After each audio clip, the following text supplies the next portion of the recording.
Oh, I think that's going to work out. Wait, I don't think. Is that done? Not a done deal. He still has to pass his physical. Oh yeah, I don't see it anywhere on here. Ugh. I can't keep all these transfer windows straight, Max. I mean, today, secondary window, done, MLS. But Vince, fans absolutely love it. Sometimes it's actually bigger than the start of the season. This is the silly season, my friend. Look, I love it too. Sky Sports News. Actually, Max, did you ever get a chance to go out there with the big puffy mic and stand out in the parking lot? That would be awesome. You mean like when you're outside the training ground and the manager, let's say it's Harry Redknapp, rolls It's always out, Harry Redknapp. It's always half car window. Harry, did you get him? Is it true? Are the rumors true? Is it coming to White Hart Lane? No, that'd be cool though. I am available, Sky Sports.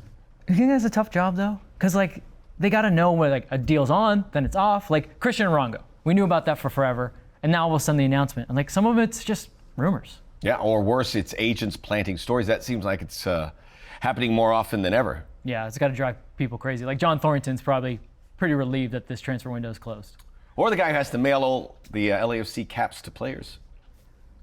Oh yeah, I wonder about that guy. There's all those rumors. Huh? I wonder who has to do that. Hey, LAFC Tears guy, you can Oh, battler! We're on go time. It's go time, baby. Let's go. Oh, Jesus. All right. And then tape. Anyone got tape? Okay. My hair's stuck in the dang. Darn it! Why do I keep doing that? Why do they always do the tape where you can't even lift it? Wait, what? Another transfer? Any more boxes? Darn it! Well, whoever it is, I'm sure has everything totally under control. Yeah.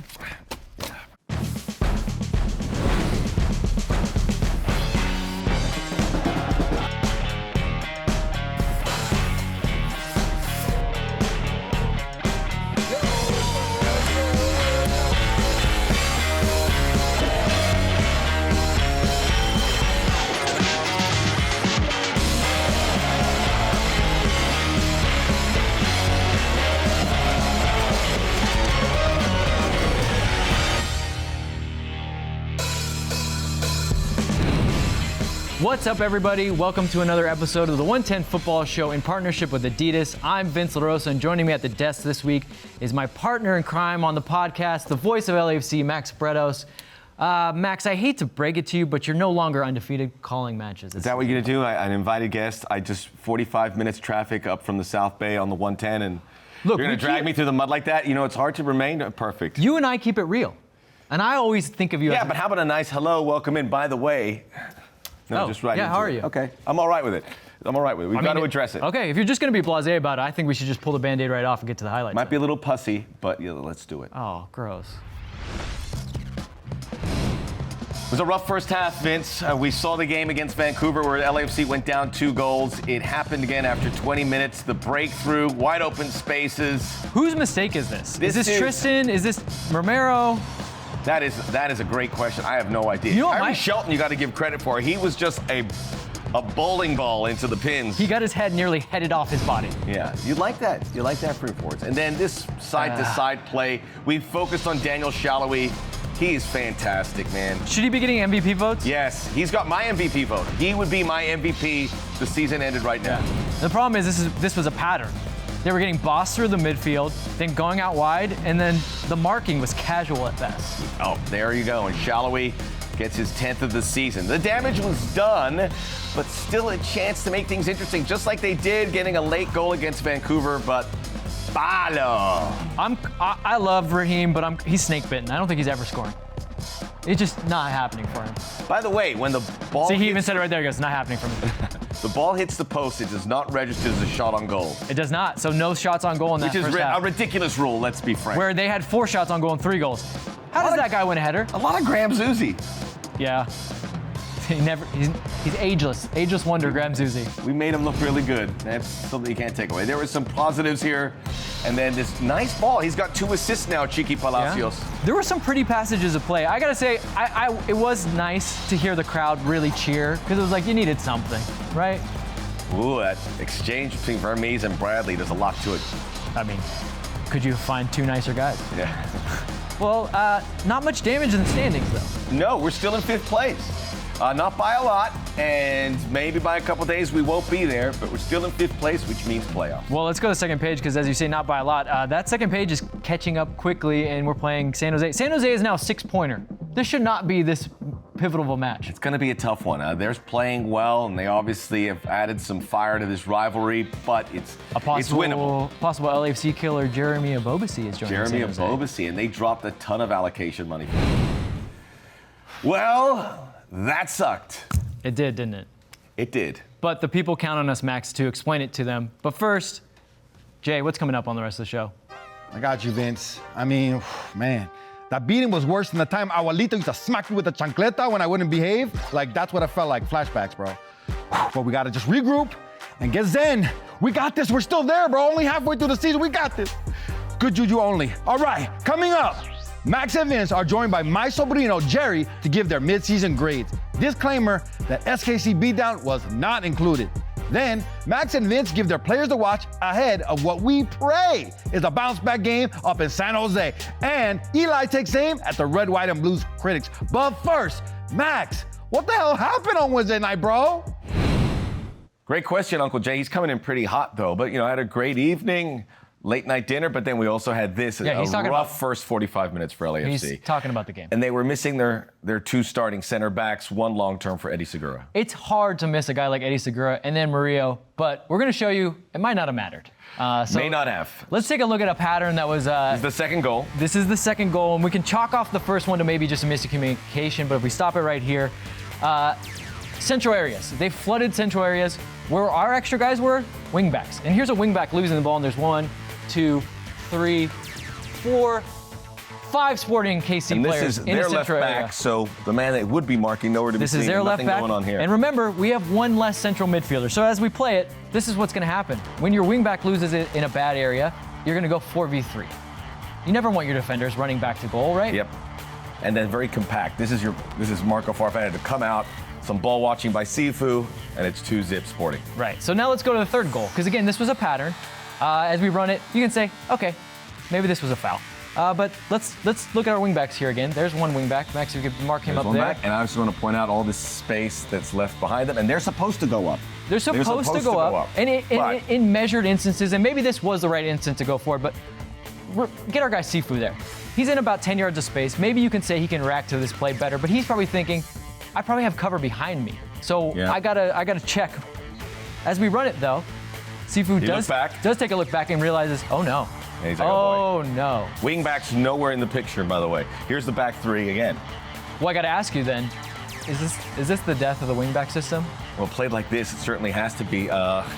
It just looks like the guys, whether it's Moon, whether it's Cheeky, get up, and they're just the top, and they don't know which way's up at some points. Right. And we were missing guys, and on that third goal, Cheeky maybe can come out a little bit sooner, but like you said, they need to be compact centrally because they're counting on the wingbacks.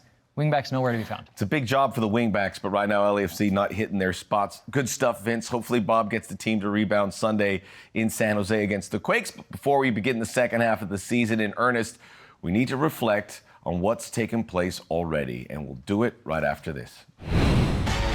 110 Football, in partnership with Adidas.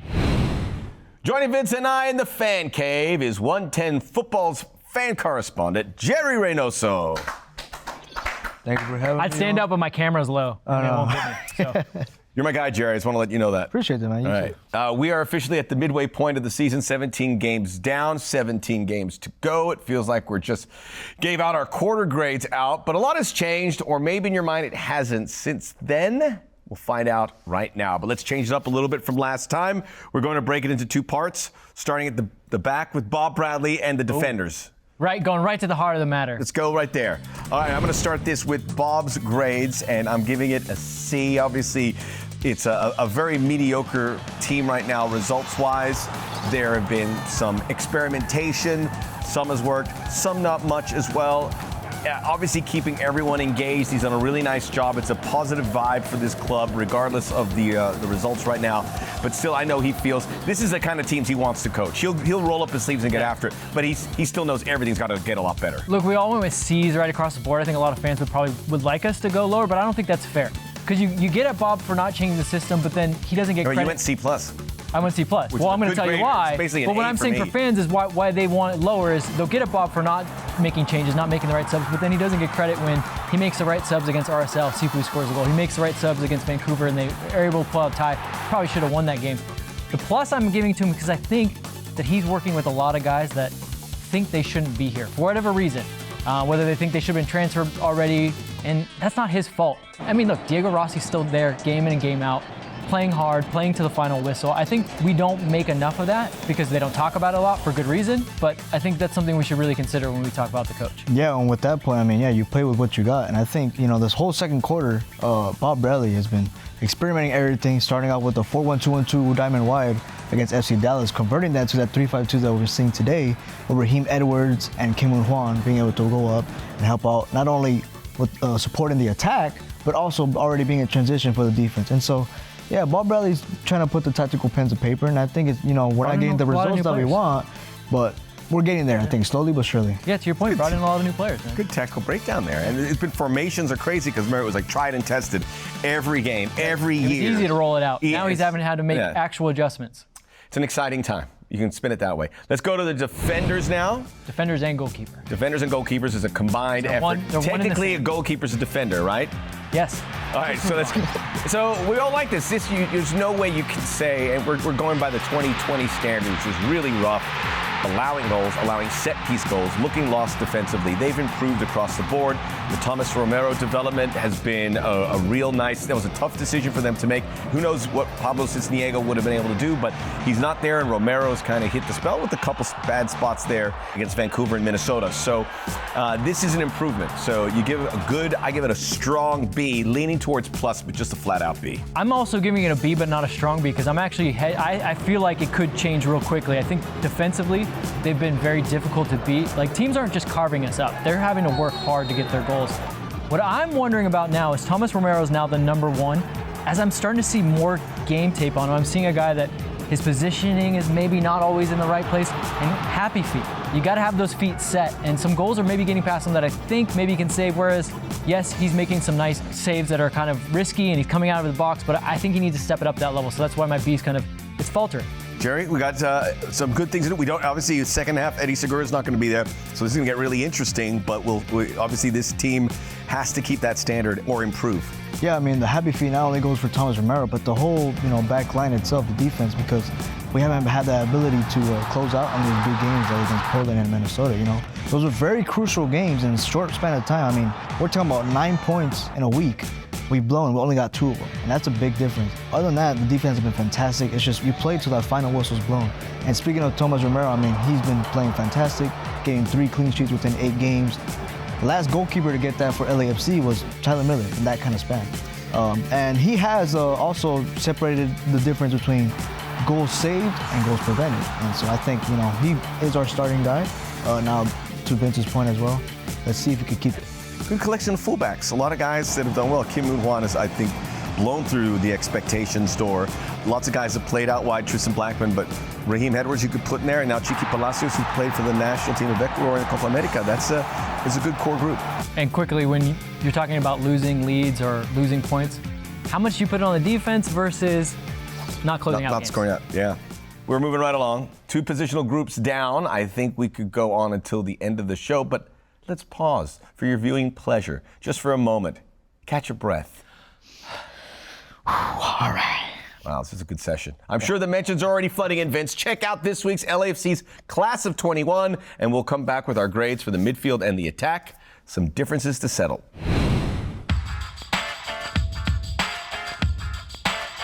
Would you rather be a chair or a table?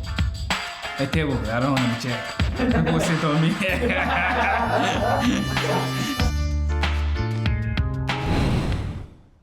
We're all about abrupt turns here on the 110 Football Show, and I think you can get more abrupt than chair or table. Chair or table? Chair or table. I'm going to go with, chair because... Because you're in one? Yeah, might as well. I'm comfortable, so let's keep it that way. Chair, table. Classic Jerry.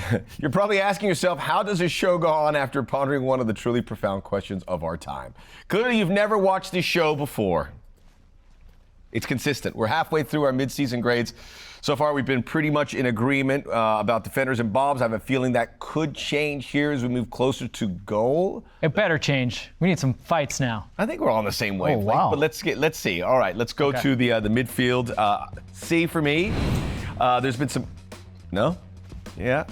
Sifu's been a good, but he's been a hybrid. Latif, Mark Anthony K, who's about it. Was that? It's about it. Sifu. That's it. Mark Anthony K hasn't been with the team. I guess if you include the trade for him, which was a big chunk of change, which is going to go into the coffers to get new players. That is something. They developed a good midfielder, Mark Anthony K. They deserve to give some credit for that. Edward Atuesta, well off the boil. Not been good. Not been good from what we have seen. So C, which is a grade I would have taken back in the day and not complained, but a lot of people won't, Jerry. Yeah, I mean, there's been the Jose Cifuentes show this whole time, and you know what? He's been doing so good. He's the reason why I was a B-. 40% on shots on target, 5 goals. He's tied with Vela and Rossi, who were the previous 2 Golden Boot winners. And so, you know, Atuesta, of course, you wish you to help him to step up a little bit. He's got about 20% shots on target, but he does have the same amount of shots. So it's not like they're not trying. It's not like they're not playing well in both aspects. Jose has been doing great. Just need Edward and, you know, Blessing to step up as well. Would it be nice to have someone that can drag you from a C to a B and you don't do anything, but he lifts your grade? I mean, that's That's a good shout for Sifu. If you're the LAFC midfield, you should thank him. But that's kind of what he's doing. He's in that superstar free role, right? He gets to do what he wants. So that's why I'm like kind of almost want to put him out of it just like a little bit because the rest of the midfield's not working for me. Like Edward has not been quite as good. Too many touches lately. Pondering on the ball. This has been kind of the whole emphasis of the midfield lately is like, guys, you got to power the team forward, and they're just kind of plodding along. That's why we're seeing games like we saw against Vancouver, where Bob had to completely change it up and get 3 in there. I mean, it's not been good for a team that has for so long counted on really good midfield play. Very interesting. Bryce Duke's been a nice development. I think that's one to watch for the second half, which could also raise the grades. Yeah, no doubt. Also raise the grades. Let's go to forwards. You guys were kind of nice. I know. I was really nice. I just really spun this one a little bit. I've got because I include Sifu in the forwards too. So just like Jerry did. Yeah, I lifted fair. grades. I gave it a C+, which I guess is going to be the best grade here. Kind of incomplete with the long stretch without Carlos Vela, but he is hitting it now. The month of July, he scored a lot. Looks like the old Carlos. Diego Rossi, injuries as well, hasn't quite hit it. But when you look at the games, he gives you what you ask him. The guy just keeps moving. He keeps moving. He runs and he runs. He works hard. He ruffles up the referees. So C+ for me. And hopefully Chicho Arango changes that, right? Some of the young guys have had a chance to get him there. Cal and these other guys along the way. Maybe not enough. Maybe we would like to see more of them. I mean, my D grade is based almost solely off the fact they've not been able to put teams away. Not put teams away and not score a 3rd goal in any of the matches this season. That's a D for me. You've got Carlos Vela, you've got Diego Rossi, you've got Sifu pushing up. I mean, the reason why we're having such low grades, again, is they have not put teams away. The margins have become that much thinner, and you're talking about draws and losses instead of wins, and they're in the middle of the pack. Yeah, well, this midseason report is all basically on the second quarter, and I think, you know, compared to first quarter to the second quarter, I mean, Vela and Rossi have stepped it up at least as much as they can. I mean, Vela got grading on a different criteria. I know, he's like going I like all CNBC over here. Yeah. Vela got the 5 goals and an assist, which is 6 points in 8 games in hockey terms. I mean, that's 8 points. Do not bring up hockey on the show. I got it. No, do not. But yeah, Vela's been stepping. I mean, it's frustrating because we know that he can do so much better. But is he not? You know, he has those injuries that have been bothering him for quite a while now. Is he slowly picking up? Yes, slowly but surely. Is it good enough? No. And that's why I kind of see where that D comes from Vince. You didn't give a D. I didn't give a D. I thought because I mean it's been like I said, comparing the first quarter to second quarter. Now let's see if Chicho Arango kind of motivate them to see if they can step it up a bit. Yeah. Yes, I knew. You know when you get your report card and you see a C, you're like, if you see a D, you know you're in big trouble. Yeah, summer score right there. That's not cool, Vince. Summer. It's not good enough. It's not good. Fair enough. I think most of the people out there will probably agree with you. Yeah. There you have it. LAFC definitely has room for improvement, but the good news is half a season still to go. Plenty of time to boost those grades. Some new fresh faces along the way, all before we hit the playoffs. In fact, LAFC has a new test coming up on Sunday. The rivalry with the San Jose Earthquakes. It's been heating up since the end of last season because the Earthquakes finally win some games. We got to put an end to that. Let's get hyped for LAFC's trip north to face the Quakes.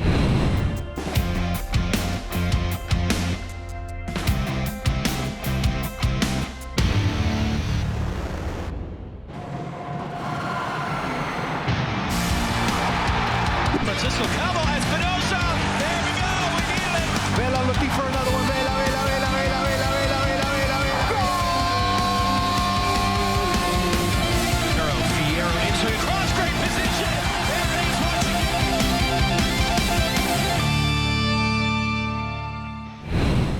Max, until last season, LAFC was a perfect 6 for 6 in all competitions against San Jose. But San Jose has won 2 in a row. Is that the Matias Almeida effect? I wouldn't give Matias Almeida too much credit on this. I think it was pretty cyclical. San Jose had to win some games here. They're a decent team, and LAFC were pushing them around. So it's good for the rivalry. If you want to look for a silver lining, that the Earthquakes win, because we remember the LAFC supporters going up there in droves. It's a quick flight or drive, so you want this to be a buoyant rivalry. Yeah, they're not beating us in the stands, so maybe they get some games. You got to win games to make it a rivalry, right? Yeah, you do. Okay. Well, That's how it works. That is how it works. Speaking of finally winning, I actually won a week of players to watch. Well, pat yourself on the back. No clap? Nothing? Okay. So, Max, you better channel your inner Matias Almeida this week if you want to beat me. Who are your players to watch, San Jose versus LAFC? Way too much Matias Almeida love and not enough Paul Apodaca love, by the way, from you, Vince. My favorite. San Jose is the home team, so I'm going to start with them. As my player to watch is Cade Cowell. This young attacker winger reminds me a little bit of Diego Rossi, very athletic, very quick. He is a guy who helps really stir that attack up, and he's been getting better. And I say that because he's only 17, but he broke into the team at 16. He looks 25. He looks 25. Very nice on the eyes, from what I'm told. Great hair. Is that a stat we're keeping now? Why not? Why not? Hey, look, having good looks can open some doors for Cade Cowell. How do you feel about that mullet? I think whatever he does is good. He wears it well. He wears it well. He looks really rugged. Cobra Kai Okay, I've villain. gone too far. So he got called in briefly by the U.S. team at the Gold Cup. Didn't play anything. He still could play for Mexico. So just overall an interesting player to watch. And for LAFC, I'm going with Sifu, who has become really in many ways, the MVP of this team when you add in what Carlos Vela easing into the season. Sifu's made other players better. We saw what he's been able to do with Carlos Vela, so he's been much more consistent. So I think he's an important player to go there, especially with as you're so excited about winning something this week, especially if there's something on the line. So I'm going with the moneymaker, Sifu. There is something on the line. We'll show it later. But yeah, Sifu stitches all together. I did this before, and he said accordion stitching. Stitch. No? Okay, I'll go with my The players. stitches. I'll just do my players. We'll get over that. Okay, for San Jose, I'm going with Christian Espinoza. He's a tricky winger. I like tricky wingers in this competition that we do, this little players to watch, because they get you points, assists, and goals. He's also a guy that doesn't play too much defense. He just kind of stays high and wide and looks for transition moments. LAFC always seems to have a problem with those type of guys. So, could be. On the LAFC side, though, I'm going Carlos Vela. He's on fire. 4 goals in the month of July. He seems to score every time he takes the pitch now, and that's good for players to watch. Unlike you, going for really good-looking, handsome young players, I'm going with guys that work out for me, though. Score some goals, and, on the plus side, Carlos is a handsome man as well. Carlos is very handsome and great hair. Great hair. And he's mixed it up with the hair a lot, Yeah. which is it's a nice development for us to talk about. I'm just glad you didn't pick a goalkeeper that's on the bench. Tough. It's a very out-of-the-box way to approach this. I'm standing by my picks. All right, guys, don't forget, each week you can compete against me and my co-hosts in Players to Watch. All you have to do is pick 2 players on 110 Football's social media channels before LAFC kicks off that weekend. Beat us, and you'll win a 110 Football t-shirt, and Max, show them the prize. This is the big one. The big one. Carlos Vela signed 2019 Supporter Shield poster, MVP, and Golden Boot. It's very nice, beautiful photo. You can see the sweat on him. It's very nice. And pre-man bun. Pre-man bun. Got So great beat hair. us, and that's for you guys. Max, you might feel lucky because you were in Vegas this weekend to see the U.S. beat Mexico in extra time of the Gold Cup final, and now that's 2 finals in a row for you that you've attended? Yeah. I don't feel lucky because I didn't get a lot of sleep, but I will say when I'm there, good things happen. So if I was Tata Martino in Mexico, I'd make sure I do not attend the game in Cincinnati between the U.S. and Mexico for World Cup qualifiers. And here's some news. I will be going there. So what do you think about that? Do your best. Well, all right. More importantly, the U.S. men have collected 2 trophies by beating their rivals. Max, I want to ask you, is this the start of something special for the U.S. men? It 100% is, and the reason I know it is just look at how Mexico perceives this. Front page news, it is a lot of folks upset while USA is producing all these great players for these clubs in Europe, Pulisic and Weston McKennie, Serginho Dest, and Mexico isn't. Mexico's not keeping up. And then you add the results for the U.S. across the board. So invest now in U.S. soccer because the price is going to be flying high. If you want to be a sponsor, do it now or you're going to be too late. Well, Max, I'm glad you said that because it could have been pretty awkward if you didn't when I'm throwing to Eli's segment. Because in this week's Lesser is More, Eli's here to tell us the U.S. better own its continent before it even thinks about taking on the rest of the world. Sorry, hang on a minute. You're early. Oh no, I'm late. Okay, where was I? Oh, yes, the beginning. The word around town is the US-17 should be playing better competition, like European or South American countries. Why, I ask? To prove they are an elite national team, or to play those teams more for practice for the World Cup. Duh. Back to you, Eli. Those people feel like countries outside of Mexico and Costa Rica in North America are not good enough competition. I know, those people are always talking smack, and while those teams are not the best, CONCACAF competition is a different breed that the US needs to be able to handle before even being able to think about playing against teams like a France or Spain. Check out this fancy things the US should think about before playing a France or a Spain list.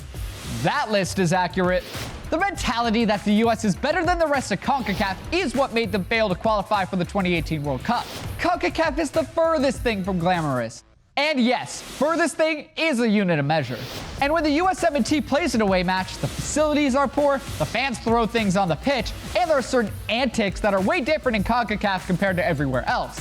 The US needs to be prepared for that stuff, and Mats are going up against it, or else we will get CONCACAF. CONCACAF is not a real word and is certainly not a swear. If you were offended by this, kindly accept my apology. I don't even write these. However, if you hear what I'm saying and you dig it, I smell a hashtag.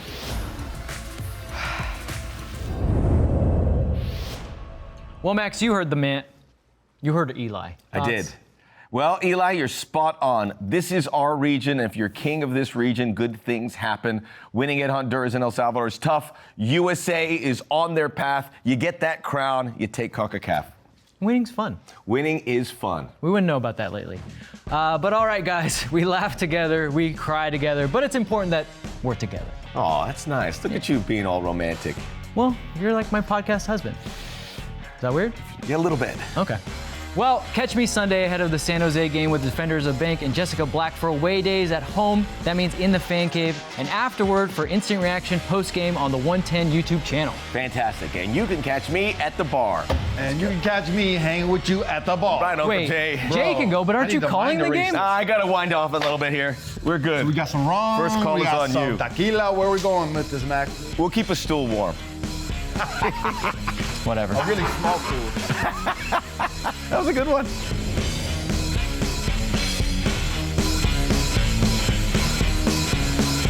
It's a lot of hard work, bro, but I'm glad it's done. Out to lunch. Hello? Hello? Hello?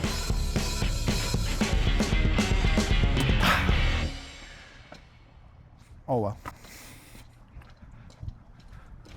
Hey, homie, are you a fan of 110 Football Show? Well, if you are, let us know. Hit that like and subscribe.